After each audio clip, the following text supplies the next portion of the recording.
assuming is somewhere lurking in the background is some constant c times delta x to the nth power. So if n is equal to 1, it would be first order. Then we plot on a log-log plot.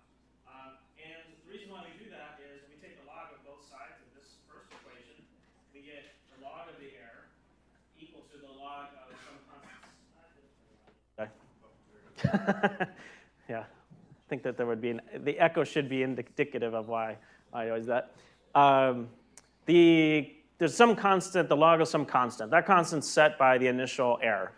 We don't know what that is, and is actually not so important to what we're trying to do. The more important thing is that n comes down because of the log rules. So it's n log delta x.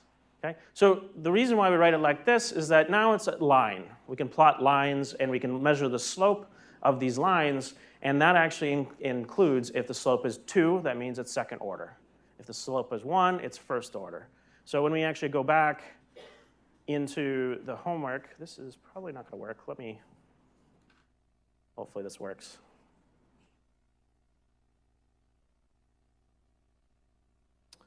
Oh, F isn't defined.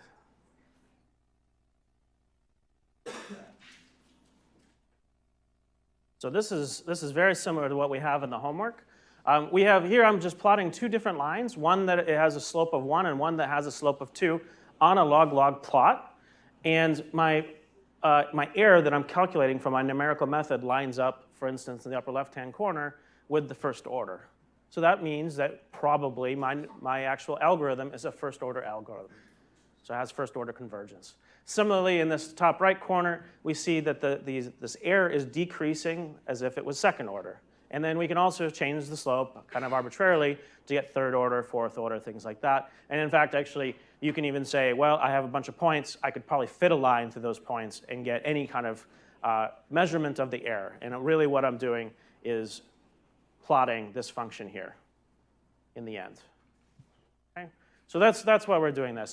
They're going to be this exponential convergence is going to be represented by, in the log-log scale, by a line. And so we're just comparing to various lines. So that's what some of these functions that we're seeing here are. So this order C function is really just transforming back to C equals E log E to the delta x minus N log delta x. Because I want to get that constant C back out. I need that at some point so that when I'm plotting this, the first point is going to establish exactly what that constant is, and then I can plot from there and line up my lines and my errors like that. Okay? So this is just an aside. We're going to go, and this is going to make a little bit more sense eventually when we actually get to finite differences, which we'll probably start today, but just so you're aware. And actually, these two things down here are a good example. So this, I would say, is first order. This convergence is second order because it's aligning with the second order line. It's a slope of 2. This one has no order convergence. It is not converging. It is not getting better. That's bad. We don't want to see that. But that's a good way to just look at it. There's no slope. The error is not decreasing. Here, the slope is decreasing, but it's not decreasing at first order. It's some lower order, so maybe like 0.5, something like that. And then we could actually, again, reconstruct what the slope is through those points and estimate what n is in that case. Okay, so are there any other questions about the homework before we get started? Comments? Concerns? All right. We started talking about piecewise polynomial interpolation and quickly at the end of the lecture last time coded up some things, a new way to actually do interpolants. So I just want to run through that and actually finish off that example because we left a couple details hanging. And then we're going to talk about quadratic interpolation in the C0 context, and then go to C1. So continuous interpolations, but still be piecewise. So we add extra constraints on things. And then finally onto C2 interpolation, of which cubic splines are actually an example of that. So basically constructing what we need to do to solve and fit these things as we go along. As you saw last time, piecewise linears, you're connecting the dots of the data, just like on the homework. So you can construct the equation of a line however you see fit, and you just do it in between each of the data points.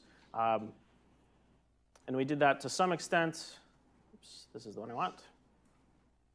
So we got done actually coding up one way to do this. You can also do this just purely with if statements and just loop through and find which interval you're in and construct only that equation for the line. Here I'm doing it in what we call a vectorized form, where I actually construct all of the piecewise functions that are available to me. So this business here is going to be, say, the nth function. Let me actually going to do this so we can see it. Oh, I got cut off there. So we can actually see that there's a function here. It's the actual piecewise defined function for the line in between data points n and n minus 1. Okay? And then what I was apparently, I don't know why that actually cut off. What I want is then the limits. I want to test both that x, the actual x data, is greater than data n minus 1, 0, which is the left end of the interval that this function is available on, and then, of course, less than or equal to the point to the right. And by multiplying both of these, so this is going to evaluate, it's going to be an array, and for every element in that array, it's going to check to see if x, that value in the array, is greater than data, and if that's true, it's going to evaluate to 1. If it's false, it's going to evaluate to 0. Similarly here, if x is less than or equal to nx, then it's going to say 1 or 0. So the combination of these two things multiplied together is going to actually give me only ones if I'm inside the interval that this is specifying. Okay, so it looks something like this.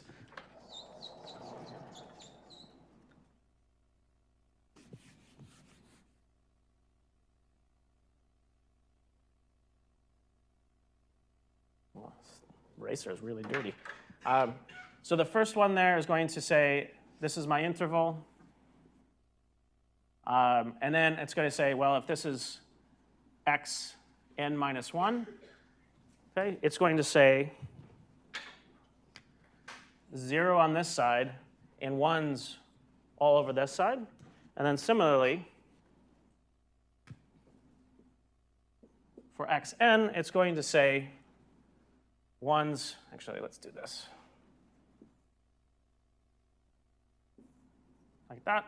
And then this one's going to be 1s on this side and 0s on this side. Okay, so the intersection of those two, or the multiplication of those two, will give me 1 only inside of this interval. So then what we do is we say then, when I'm adding this function back in, it's going to zero out everything that's not inside that interval, which is exactly where I want this function to be valid. So the nice thing here is that I don't have to loop through every single point of x. I don't have to loop through and find the interval that's valid. All I have to do is loop through the different intervals that I have available to me. So hopefully this actually works. So there we have, we're connecting the data points in black. The original function is this blue dashed line. And then we have, you can see actually outside of the range, we actually haven't specified what it is. And it's just 0, because none of the functions are defined out there. If we did actually want to have actually the endpoints for continuity's sake, what I can do is use the same thing I was using before. Make sure I just do this the right way. So I interpolant. And what I've kind of decided to do is say, well, I just want to make it a flat line extending from whatever the last data point was, just like in the homework. So I say numti.ones, and I'm going to multiply by that, let's say, the leftmost point, the y value, because I want that to be there. And it's going to be constant once it's there. And then I just need to check to see if I'm in that, to the left of the interval where I have data. And similarly,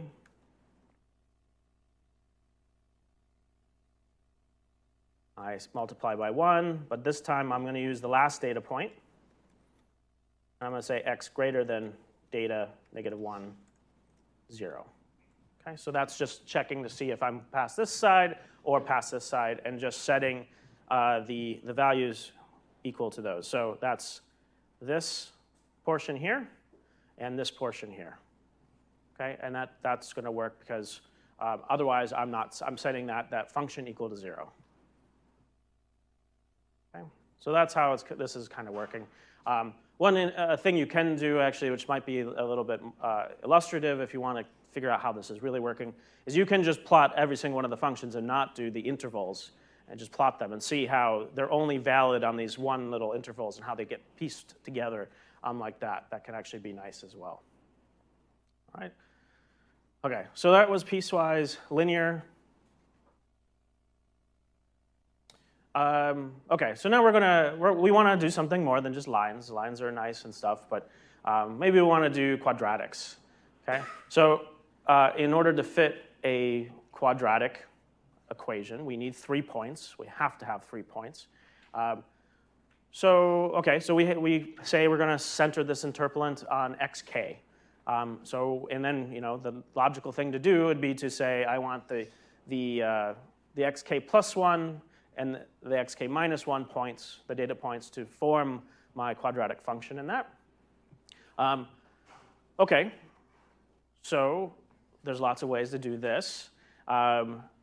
Just a little bit, think about what the consequence of trying to use 3 points are. The 2-point thing, it was very clear. We just constructed a polynomial between the 2 points. Now we need 3 points. There's a bunch of different choices we can make here.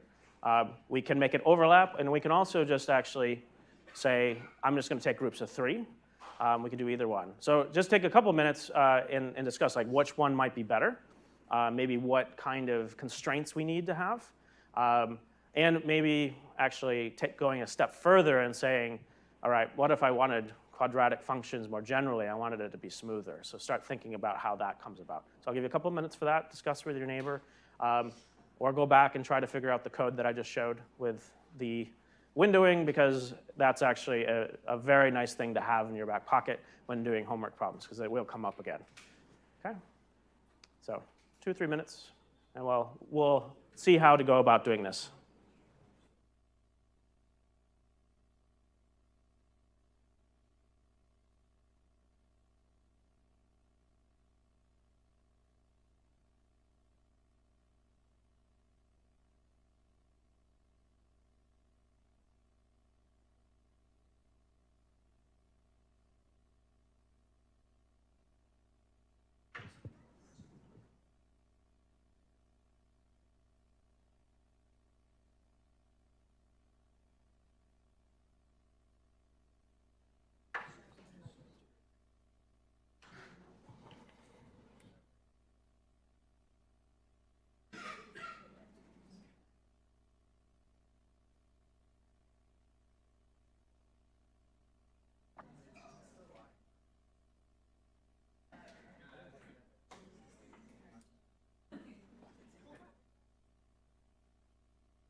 Okay, so what did anybody come up with?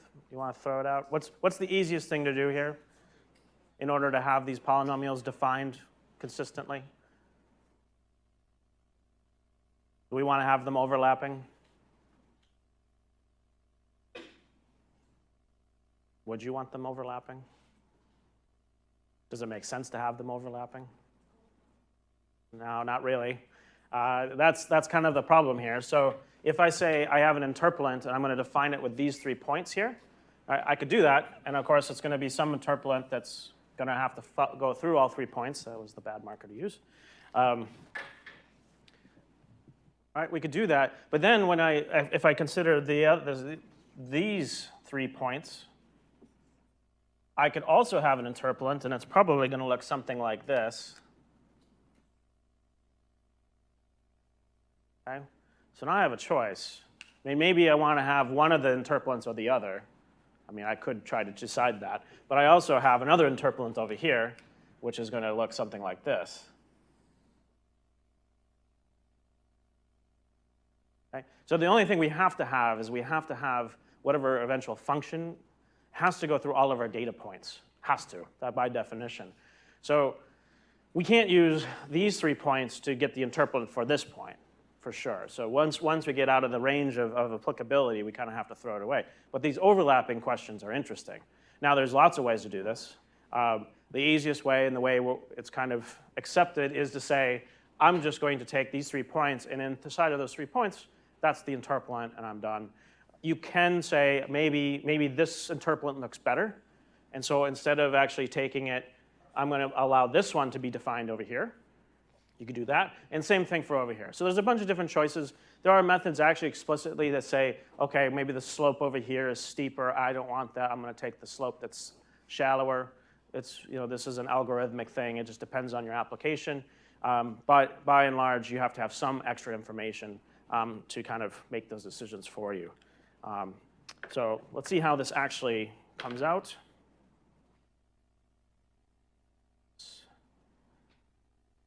Okay, so we're going to do something very similar to what we did before. We're going to start off with a bunch of zeros, and we're going to add in a bunch of functions where they're valid.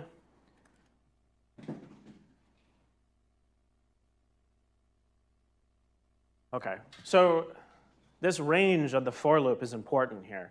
And this is actually specifying how I'm actually defining these 3 sets of points. By starting at 1, right, I'm going all the way to say x1. x0 is the actual endpoint. If I'm just using the first 3 points and then just centering it at 1, then that's going to be the first triplet of data. By skipping every 2 points, it's actually allowing me to actually define like this. So note that if I had this one, the next centered point is going to be xk plus 2. So I want to skip from xk to xk plus 2. So that's why the extra argument in the range is a 2. So that will actually allow me to take every triplet of points, and they're overlapping, right? One of these points is going to be involved in both. So for instance, xk minus 1 is going to be involved in the interpolant that's centered at xk minus 2, as well as xk. And similar with xk plus 1 is going to be used for the xk plus 2 centered interpolant as well as the xk. So nicely enough, this is actually a loop that works for us. We're going to just use polyfit. We could just evaluate the Lagrange basis. That would be an easy thing to do as well. Okay, so that command's there. So k minus 1, 2, k plus 2. That's just the number k minus 1, k plus 2, or k plus 1. And then k plus 2 is one beyond the one we needed, which actually in Python will give us the 3 points. So we have to give the data, the x data, the y data, and we have to give the order. Okay, so that's going to fit a polynomial through our 3 points for us. Again, we could use a van der Waals matrix. We could use a Lagrange basis. There's lots of different ways. We're just going to let it do it for us so we can get the polynomial coefficients. So here, we're actually going to be constructing the interpolant itself, the entire thing. So there's another command in NumPy that's called polynomial val or polyval. What you give it is just the polynomial coefficients, usually out of polyfit, and it'll evaluate the polynomial for you, however it's doing it, Horner's method, whatever it needs. So to do that, we just give it p, the coefficients, and then the points that we want to evaluate at. So note that, again, data The data x points are in data, this data array. X is actually the places I'm going to try to evaluate the interpolant itself. So that's actually all done. For each of these polynomials, numpy.polyval p comma x will do that for us. And now we just have to say you are only valid on a particular interval. And for this, we'll do the same thing we did before. So we know this is going to be x greater than data k minus 1. So that's xk minus 1 times x less than or equal to data k plus 1, 0. Okay. So that's our interpolant. So if we, it looks like I actually already added the points for continuity. Note that this is a completely arbitrary thing to do, and maybe you'd actually want to do something different. This is just probably the safest thing to do. But here we go. We see we have every triplet of points has a quadratic function going through it, and it has cusps. It's not, maybe that's a bad thing. So this is where you could say, well, maybe I like the polynomial that's going through here better. It's going to not have that cusp in it. So you have a little bit better defined derivative. But this one looks great, right? The derivative is not defined here still, but it doesn't look so bad. But those are the type of choices we can actually make with these types of things. So we just have to come up with a way to do that. Okay. So any questions about C0 piecewise defined polynomials? Note that you can keep on doing this. If you wanted a cubic, you just have to take 4 points and somehow deal with the overlaps. And of course, it gets more and more complicated if you're not doing kind of this, I just want to take every triplet, quartuplet, quintuplet, and so on and so forth. And then you also have to worry about, if do I have 5 data points, but hopefully you do. So there's a few other things to worry about there. But you can kind of keep on going with this as far as you want. All right, so we were not requiring any sort of smoothness. Okay? We only said that we really just wanted it to be continuous, but nothing about the derivative being continuous. So oftentimes, functions look better if they're continuous. So let's see what happens when we try to do that. So this is going to be a piecewise C1 function. So that means it has one, we guarantee that the first derivative is continuous. Okay? So that means we have extra constraints. So we're going to need more points to satisfy that. But there's lots of different ways we can do this. So let's take a cubic, because that's kind of the base polynomial we often use for this. We have a given set of points, and we want to fit a cubic polynomial to those set of points. So we need a certain set of points for that. And then I also want continuity here. So I have pk xk is equal to yk. That's simply just an interpolant. And same thing with this. That's just an interpolant. But those are constraints on our functions. All right, well, that's 2 points. We still have we have 4 unknowns to deal with here. So that's where we actually start talking about derivatives. Okay? So we can take the derivative of a polynomial. Doesn't matter if we only have data, doesn't matter if we have a function we don't know how to differentiate. We can say, I want my interpolant to have a derivative of a certain type or a certain value. Okay? So now I have dk and dk plus 1. So note, I have those 2 constraints that I just added on the derivatives, what the derivative values are, and I still have the interpolant conditions. Also note, I'm only talking about one interval, an interval between xk and xk plus 1. So although I have a cubic and I think I need 4 pieces of data, I've actually provided 4 pieces of data, not by the original data, but by constraining the derivative instead. Okay? But I still need rules for what the derivative should be. All right? I can write this as a system of equations. The first set of equations is going to be simply the 2 interpolation conditions. All right? This is just the cubic evaluated at xk, and I want that to be equal to yk. And similarly, at xk plus 1, I want that to be equal to yk plus 1. Okay? So these are the 2 systems of linear equations we're used to there. And then I take the derivative of the polynomial, and I evaluate it at xk and xk plus 1 and set that equal to dk and dk plus 1. Okay? System of equations, a linear system of equations, where I have the right-hand side, except for the dk's. I still have to figure out how to specify those. But it is a system that we think we can solve once we have that data. Okay? And so here's the linear system.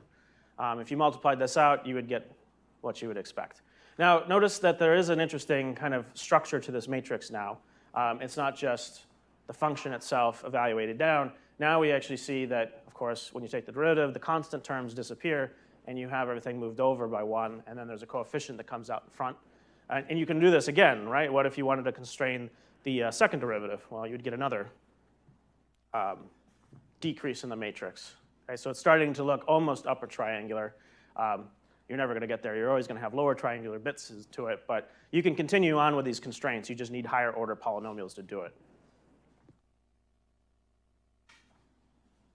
All right, well, that matrix is kind of complex. I mean, it's not too bad. It's just evaluated at various xk's and xk plus ones. So now we're going to actually introduce a nice simplification that really kind of gets at this idea that there's a lot of structure here. And in reality, we're doing this for every single interval.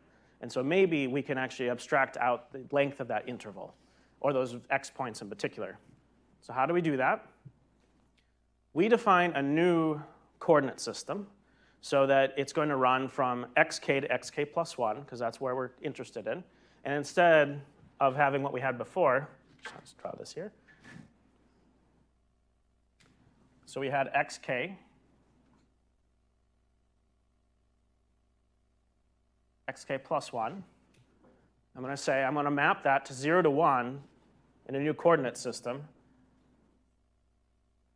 Maybe xk plus 1 was smaller than 0 to 1, but by actually labeling those two endpoints, I'm going to put this over here, this over here. This could be translation, it could be scaling, doesn't matter. But this new variable is going to be called s.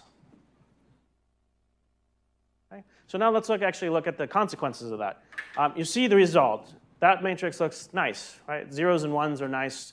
We have some 2s and 3s down below. But where does that come from? If I start replacing xk with 0, right? Because if I'm in the s coordinate system, xk is equal to 0. So all the xk's go to 0, regardless if they're cubic or anything. Xk plus 1 goes to 1. So even though there's powers on these things, these are just 1. The 2s and 3s stick around, but not for the xk's because it's 0 still. And similarly for the xk plus 1, it becomes 1. So that's why we get a much simplified matrix. Still does the same thing. We still have to map back to xk plus 1 at some point. But it gives us a nice way to actually understand what's really going on. And actually, if you were going to do this by hand, if you wanted to do this by hand, I'd much rather see this matrix than the previous one. Because note that there's actually some statements here. Like if you multiply this vector by that row, and that's equal to dk, note that there's something that pops out right away. Similar for that first row. We have some constraints, and we actually know exactly what some of the coefficients are immediately. There's no question about them anymore. Okay? So we can solve this by hand, by whatever, and it looks like this. So even though this looks nice and all that type of thing, it ends up being somewhat complicated, which is why we're in the s-coordinate system. And again, we've stayed in the s-coordinates. The yk plus 1s are just numbers for us. This is the full-on polynomial, and you'll notice that we have lots of terms. The polynomial is cubic, so if you multiply s squared into the s, it's going to be cubic, so it's the right order. And this is just the convenient way to write it, such that you have the yk's, the yk plus 1, the dk, and the dk plus 1, multiplying each of the pieces. Okay.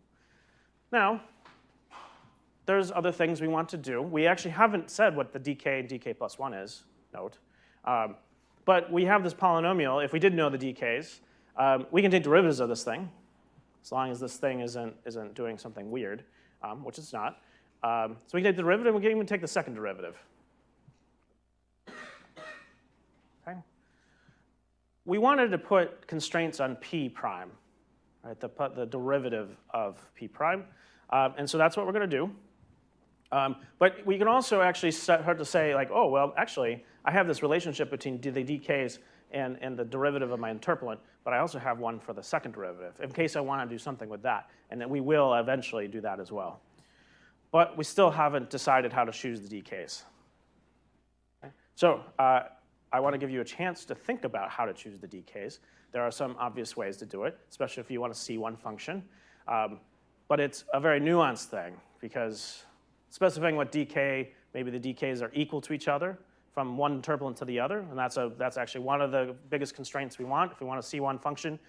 If the polynomial interpolant to the left and the polynomial interpolant to the right, the DK has to be equal between those two. Right? That's one constraint, but it doesn't specify what DK actually is, as we still have that leeway. Okay? Same thing with DK plus 1. We need both sides of the interval. So with your neighbors, discuss maybe what might be good decisions to use for this. Maybe you want small derivatives, maybe you want large derivatives. You like functions that are nice and neat. How do you enforce this? By choosing these two numbers at the derivative points. So I'll give you a couple minutes to think about that. And take a look at this mapping. We'll come back to it a couple times. So just convince yourself this makes sense. We can do this because it is going to be, from a theory standpoint, important in the future.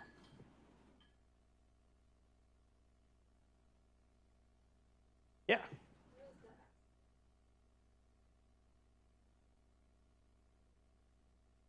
So when you actually construct the polynomial again, what we're going to do, we still have the s in front of all of these things. And the reason why this looks funny is that we have to include the transformation in it, right? Because we have a transformation of how xk to xk plus 1 gets mapped from 0 to 1. It's a scaling and a translation. It's an affine transform, we call it. That's why this looks a lot more complicated than it seems like it should.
All right, what's some suggestions for DKs?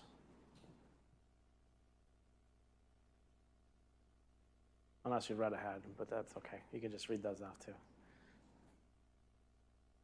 What do you think?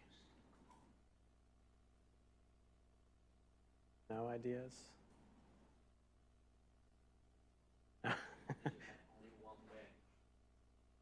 Was that again?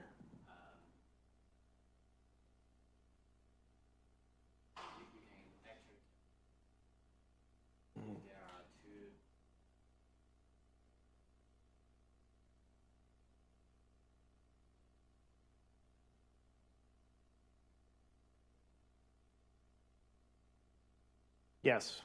So we have that constraint. All right. So that we definitely want that. That's C1 condition. Yeah.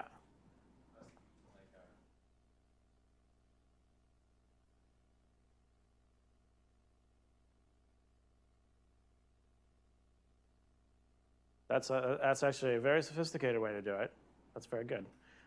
There's all sorts of ways to do this. Like, for instance, what you're suggesting is to actually try to detect the slope of the two lines, and using that slope to actually say, maybe I want the least of that slope, or maybe I want the greatest part of that slope. In fact, there's an entire field of mathematics dedicated to interpolation that tries to cleverly pick out slopes based on, I don't want, say, oscillatory interpolants to come out of this. So maybe you don't want lots of wiggly stuff, basically, is what that means. I want to have, if it's going to be changing quickly, I'd rather that be flat, or choose the flat case than choose the oscillatory case. There's lots of different ways to do this. One of the ways is p-chip, so piecewise cubic Hermite interpolation. Hermite polynomials are still just polynomials, so that's actually not so important. But it does actually have a set of conditions to pick this, including monotonicity. So monotonicity of the slope is really saying that if you're going to have a slope, that you want it to actually be decreasing, always increasing, or if you want to change sign, the sign is really the actual thing here. If you want to change the sign, you have to go through 0. Okay, so this is kind of what this looks like. This is easier to see with lines. If I had lines that looked like this, so I had points between these things. Okay, this is not preserving monotonicity at all, right? Because we're going from something that's increasing, something that's decreasing immediately, and something that's increasing immediately. So this is not a monotonic function. What we could say instead is maybe so this is the interpolant case of it, but if I'm going to actually have a function, what I'd like to see instead is maybe it levels off instead, and then it decreases. So it's preserving some sort of monotonicity. If the monotonicity does change, that I go through a slope of 0 first. So something that looks more similarly to this. If I had this case, I might choose some sort of strange function, but that's flat, and then I go back down here. So notice that this is not C1, so you got to be careful about this. But in the case where I have cubic functions, I can actually get stuff that works out. So there's only one function that changes the sign on the derivative, and I don't want to do it again in the next set of points. That's kind of what that's saying. So this second condition, trying to preserve the shape of the data, that's a much more complicated thing, and actually that's more of a heuristic. It's actually, not only is trying to keep this monotonic, but it's also trying to actually keep the fact that it's going to be varying and by how much. So it wants to basically make the data look as much like the interpolant and vice versa as possible. Now we're already sticking the interpolant through every single data point, so you may ask, like, well, what's left to make it match? Well, you can kind of assume that there's some maybe variation, linear variation, you want to stick close to that. So again, it's much more heuristic, that part. And then, of course, the last thing that was mentioned is that we still want this to be C1, so we do get a condition that in between each interval, we have the intervals dk match. Okay, so again, that means that if I have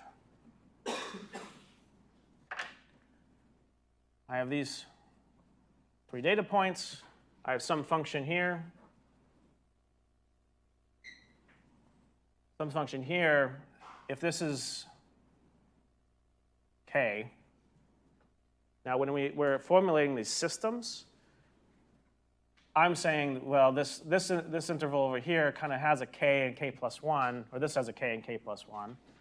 but then I need to have the decay from this side and this side be equal to each other. So that it actually couples the entire system of equations so that happens. So I can no longer actually solve them independently for each interval. If I actually have to include this, that means that the decays actually have to be simultaneously arranged. So I actually lose another degree of data that way. Okay.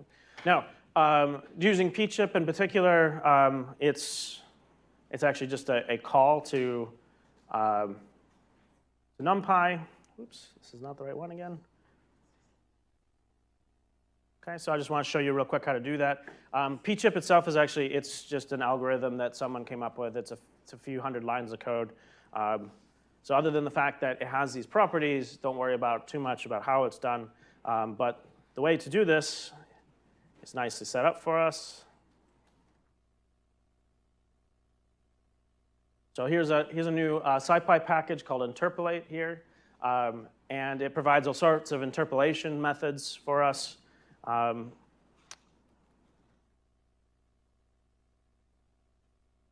course, we have to give it the data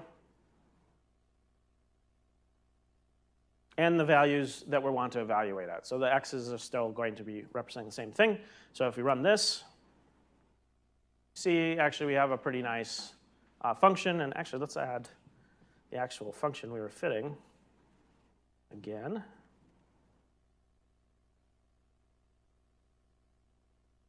Was that not here?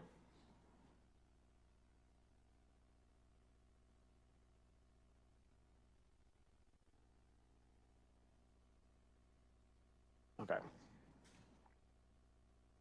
So, maybe this is, you can kind of look at this and say, well, it's smoother. It looks a nicer function. It definitely looks like the function here. It's doing better than what we saw before, especially for the cubic case, or maybe even the lines. But note that here, it's definitely deviating quite a bit. Right. Now, this is more of a problem with where the function is being evaluated. If it doesn't know that there's a large deviation here, it has no way to actually fit that deviation. So what you really would probably want to do is evaluate another data point here. But of course, we don't know that. Also note that when we actually extend it further on, because this actually is a cubic Hermite polynomial, and we actually do have conditions on these endpoints, you can see it kind of goes off, and the real true function shoots up. This thing does not. So again, extrapolation is dangerous. Same thing here. This one is shooting up, but not nearly as fast as the true function is. So just be aware of those types of issues. Okay. Any questions about pchip or the general kind of idea here? All right. Okay, so we kind of, maybe hand-waved a little bit that last condition on the decays. Cubic splines go one step further, and they require continuity on the second derivatives as well. Okay, so note, now actually, we have now completely specified our system. There's no choice about decays, because we actually have two different conditions on both sides. We have conditions that we have to imply on the outer boundaries, because we no longer have both the left and the right edges of our intervals. We only have one side of it. But this actually works quite well for us. We can actually construct an entire system of equations such that we get these back out. And just to note, I'm going to show you one version, kind of the most basic version of splines. There are so many different ways to specify what a spline is that we could spend an entire class, entire semester on it. This is the most basic and the most direct relationship to interpolation. So you can specify knots, you can specify B-splines, you can specify different types of splines in terms of functions. It's a very complex subject. But let's get back to this. All right, so just using the second derivative, recall, we actually had already solved the system of equations where we used two data points and we had two constraints, dk and dk plus 1. Okay. We knew what the second derivative was. We didn't use it last time. We're going to use it now. We know that the second derivative of the polynomial looks like that. If we go back to thinking about s, so s equals 0, it's my left-hand condition, so this part over here. And I evaluate p double prime k at 0. And I say, well, that should be pk minus 1 evaluated at 1. All right, so what does that mean? So think about this. Okay, so we've defined, we'll just draw 3. So this is xk. Oh, actually, I'm going to say this is my kth interval, and this is my k minus 1 interval. So here lives p, k minus 1, and here lives pk, whatever those interpolants are. Each of these interpolants has its own 0 to 1 s business going on. Okay, so s going from 0 to 1 for pk is going to be from here to here. And then for s equal to 0 to 1, for pk minus 1 is going to go here to here. Okay? And we just have a unique definition of what that is for every single interval. Okay? That's why we're starting to put k's on those polynomials. So p double prime k, that's this thing. So and at 0 means it lives on this edge of the interval. And similarly, p double prime k minus 1 is going to be on this side of the interval. Running out of room, but that one's 1. Okay? That's why it looks a little funny, but it's really saying the thing that lives on this edge right here of the interval, I want the second derivative to be equal to each other in this S space. Okay? So using that, plugging in the numbers, and actually just coming down and doing what we need to do, you could actually eventually write down a set of conditions. As you see, we have the YKs are still in here. We know the YKs. We also know the YK plus 1, so we're actually, technically speaking, using more data than just the data located on our own interval. But the DKs and DK plus 1s are still in here as well for that particular case. All right? So this is a constraint. We have a relationship between the DK and DK plus 1. And of course, we have 2 of them for one interval, because this is only the condition on the left part of the interval k. So it's only this one. I have the other one. So that gives me 2 equations. I have 2 unknowns, the dk and dk plus 1. I don't know what they are, but I have constraints on them. So again, I now have 2 new constraints that are based on the fact that I want the first and second derivatives to be equal between the intervals. I also am using 2 data points. And now I have 4 conditions. I have 4 unknowns. I can then solve a system of equations to find the splines. Okay. So there's a lot there to take in. Let's look at the system of equations that kind of exist that come up here. And I want to give you a little bit of time just to discuss with your neighbors and make sure that this makes sense, because this connection thing is a little weird, right? And actually, I actually haven't specified the entire problem, so I want you to think about that. But here's the system. Okay? Everything is coupled now. I don't know the DKs anymore, but the DKs are related to the Ps, so that's fine. I have a new system of numbers, because I know all this data. Okay? So, and this is relating the derivatives to each other. So it's basically the second 2 conditions. So this isn't solving the entire thing. I actually have to go back and solve the other equation, set of equations I already set up for the DKs. Okay? So just keep that in mind. So this is one set of equations for the DKs. I have another set of equations for the actual polynomial coefficients. Okay? Now, there is an interesting structure here, which we will talk about a little later in the semester. But this fact that we have some sort of like 2, 8, 2, the 8s are down, actually I think they're down the diagonal. I don't know why they're offset like that. This is starting to look like something we'll see maybe by the end of today. It's starting to have an approximation to a derivative in a discrete way. So keep that in mind as we go forward. It's not quite that way, but it's starting to take that form. Okay? So 3 things I want you to do, like in your neighbors and discussion things. Make sure you believe me that this is a thing.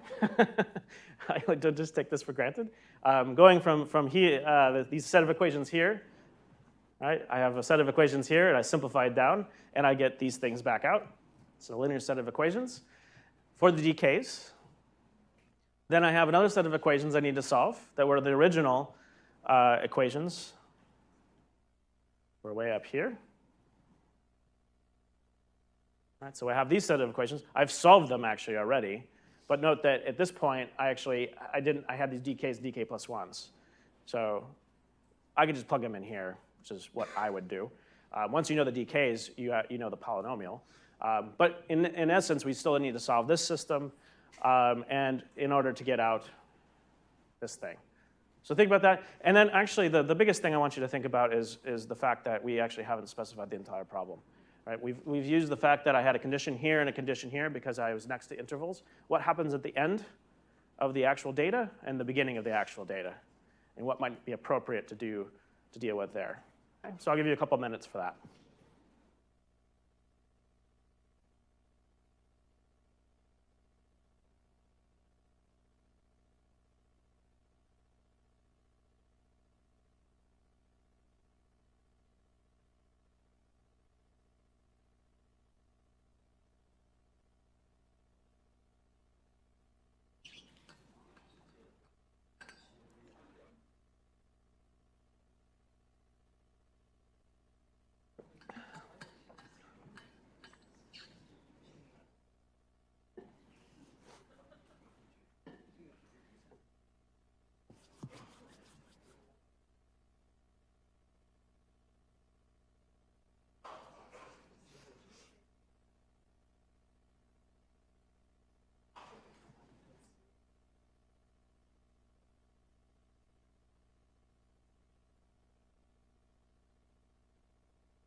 Okay, any ideas? What would you like to have as a derivative condition on the end there? What's one thing you could use? Perhaps. 0, yeah, exactly. That's a good one. We could also just specify something nice. I mean, when you start to get to the ends of these interval things, you can do all sorts of stuff. In fact, actually, oftentimes in practice, and they don't tell people this, but when you're dealing with splines in, say, a piece of software like Adobe Illustrator, where you're drawing a spline, sometimes they won't even tell you this, but when you create a spline, other than you have knots, they'll actually make it a periodic thing. So the slope on the end, each edge of it will actually be equal to each other. Now, why you would do that by default, I have no idea, but it looks nice because it makes the function look nice. So there's all sorts of interesting pieces to this. In this case, for the SciPy interpolate function, you can specify exactly how to do this. I actually don't remember offhand what it actually does by default. We can try to figure that out. But just to show you what this looks like, there is something called a univariate spline.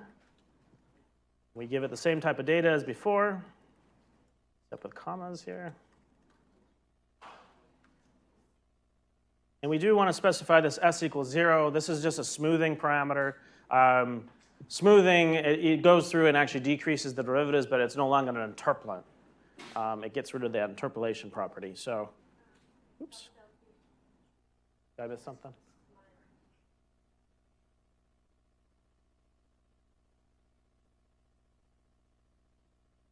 Oh, I see what you're saying. There's many places spline is said. I didn't know where it was. Okay, so you can see what's going on. So this actually does look a lot like what we saw before with the Hermite issues. You know, it still misses this bump here because we don't have data in that part. You know, it depends on what you want to do. This is smoother though. You can show that this is a smoother function because we're guaranteed to have second derivatives here. Just to see what happens. Let's see.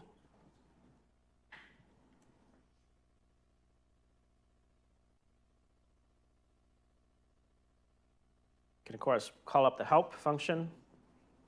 Look at this real quick. You can see there's all sorts of different ways to specify this. You can also control the degree. You can do weights, so you can actually kind of say, well, I want my spline to have certain weights to it. The degree of smoothing, as I said, will actually, by default, not give you an interpolant. In fact, let's just actually look at that real quick. If I get rid of this s equals 0 business, you know, that looks like a nicer function, but it's definitely not an interpolant anymore. It's not going through my data. There's all sorts of other stuff. You can say, okay, what's the extrapolation mode? So this is, if you're getting out beyond, if you're just using smoothing equals 0, this actually only controls the exterior values. But if you have s equals something other than 0, it also does other things.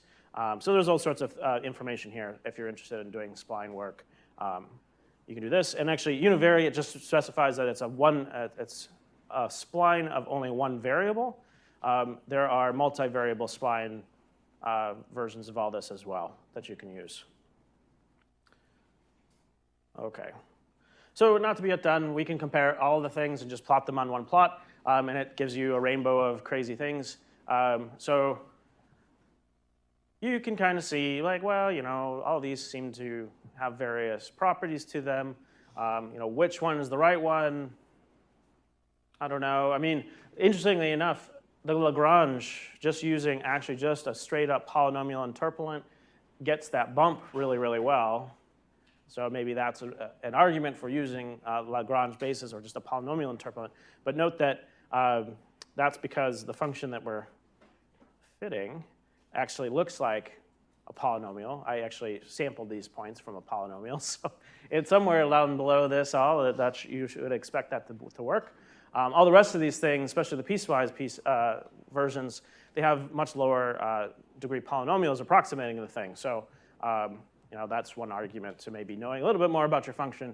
But by and large, you can see that it doesn't make a huge amount of difference if you just don't have any information more about your function.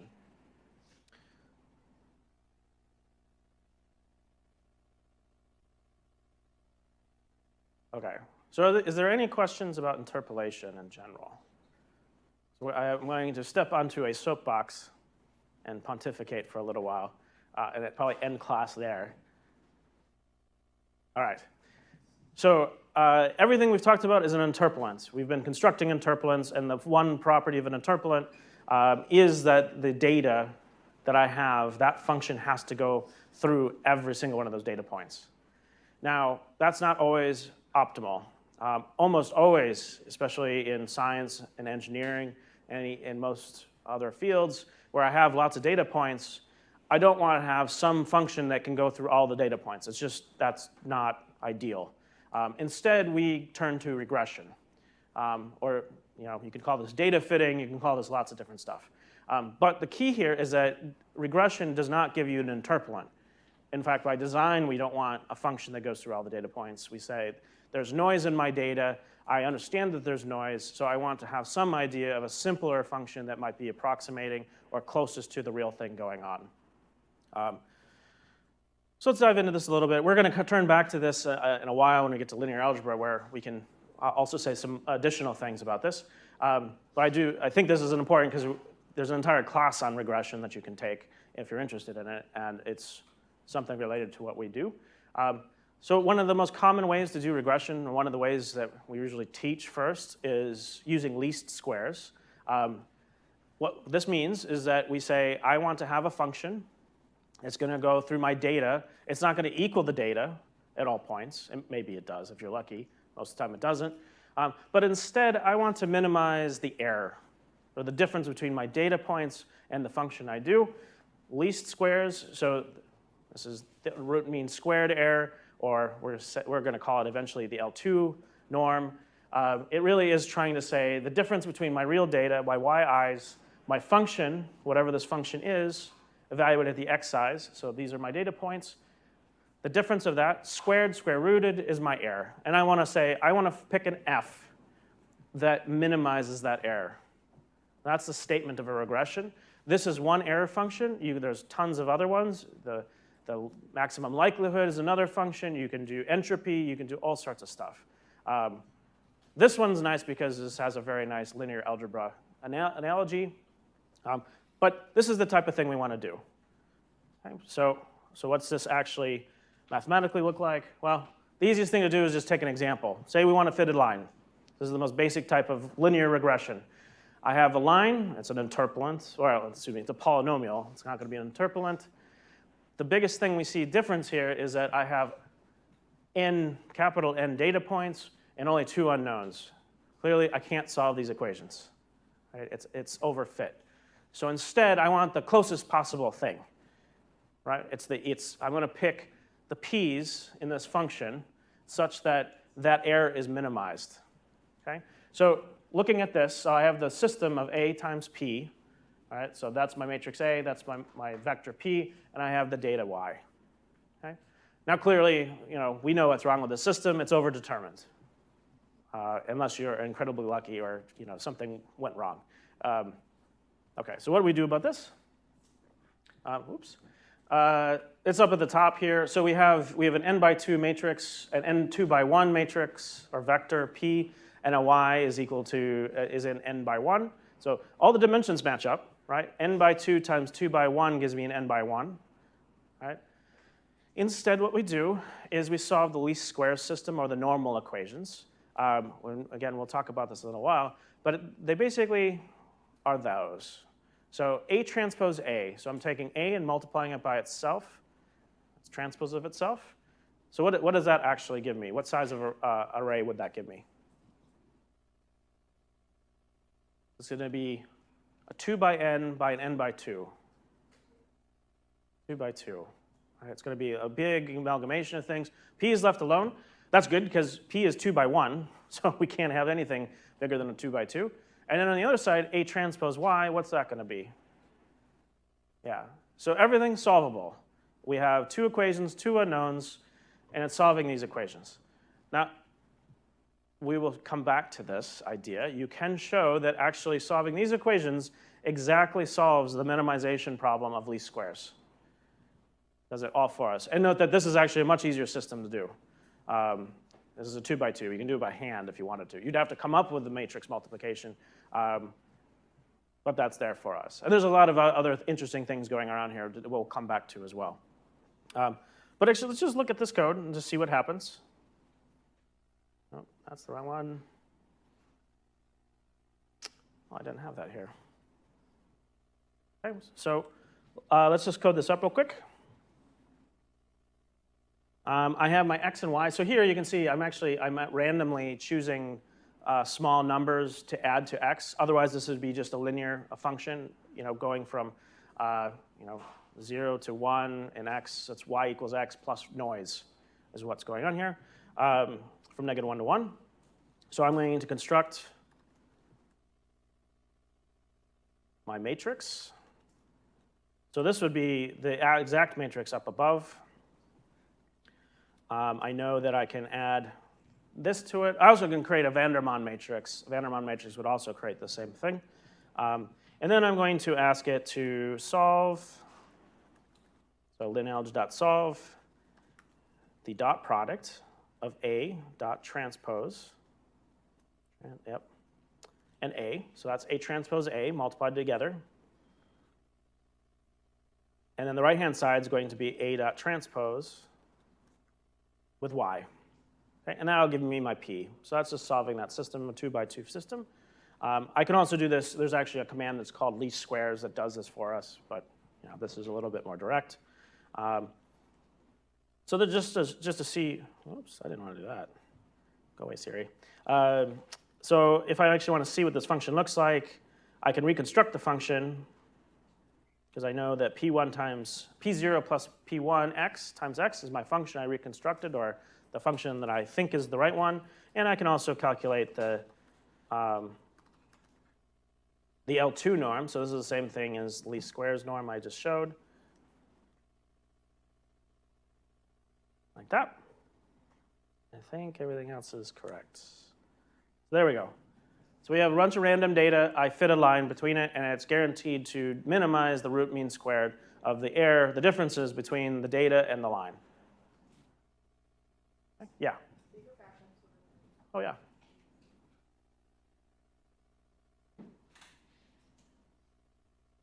So this line here is really, although it looks somewhat complicated, is really constructing A transpose A and A transpose Y with the dot operator. So dot is controlling matrix-matrix multiplication as well as matrix vector multiplication. Okay. And actually, this is even more general than I'm showing here. If I actually go to my other thing, I have an extra example here.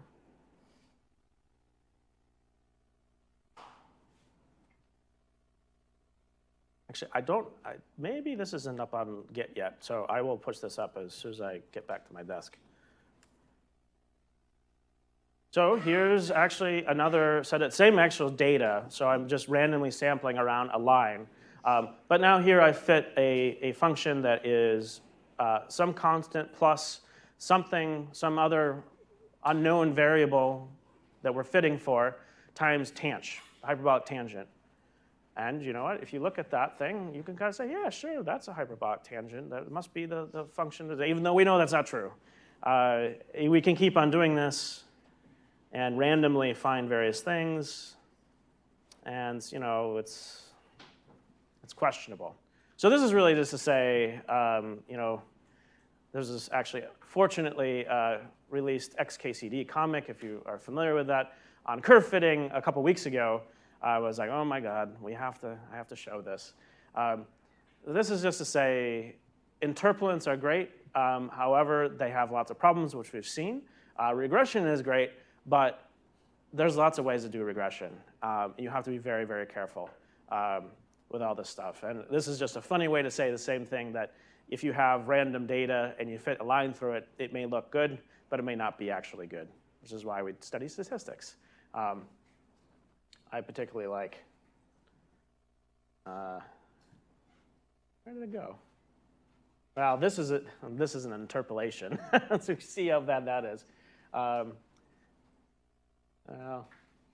So yeah, anyway, you can amuse yourself. There's actually even a more amusing text message behind the image itself. It's also linked. If you have never read XKCD, I highly recommend it. It is amusing for various reasons.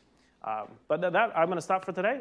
So we will get into finding difference methods next Tuesday, and probably start on quadrature shortly after that. And that's actually going to comprise the material for the first exam.